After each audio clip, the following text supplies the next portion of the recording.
Why disqualify them early? Welcome to my whole point. Another commenter made the analogy that for most men, having standards is like adding a dam to a dry river. There's this fear driven by scarcity that something is better than nothing.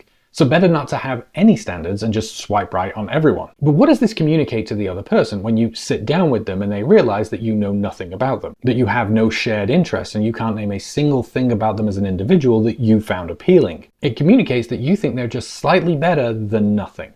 Their first impression of you is that you are only here because it's marginally better than staying home. Men consistently point to the fact that on average, women on dating apps get more swipes, more messages, more matches than men. But they are inundated with a flood of poor quality matches, entirely incompatible men who go on dates with women that they do not like and have no interest in because otherwise the river would run dry. And do you not think that that is entirely obvious to the person you're with? When you seem disinterested, you lack engagement and don't really care to ask any follow-up questions. Imagine you show up to a job interview and tell them that you're looking for a job. They ask you what skills do you have that match the requirements they're looking for. You tell them you have no idea. You didn't even bother to look at what the job requires. You do like to fish though, and you'll take them out on your dad's boat if they want. They then ask you why you want this job, and you tell them you just want a job. Their job isn't special, any job will do. When you turn up and show them that you're perfectly content to waste their time, that you don't value them, you don't respect them, what do you think are your chances of getting that call back, of getting that second date? There's a limited number of dates you can go on.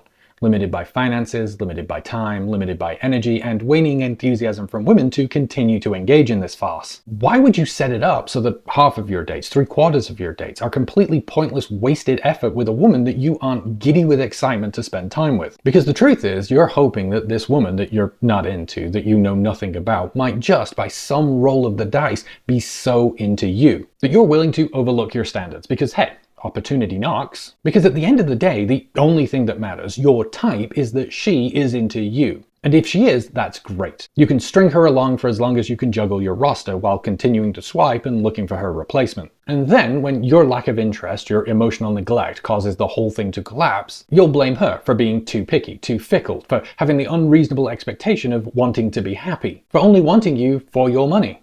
And not spending time to really love you, for not getting to know the real you, this Sandra, this Sarah, the Esther, whatever her name was. But you can't build that kind of genuine connection, that authenticity, by starting out with deceit, manipulation, and disrespect. When those are consistently the building materials you use for your foundation, then yeah, you're going to struggle to find healthy relationships. Maybe instead of keep doing what isn't working, try something else.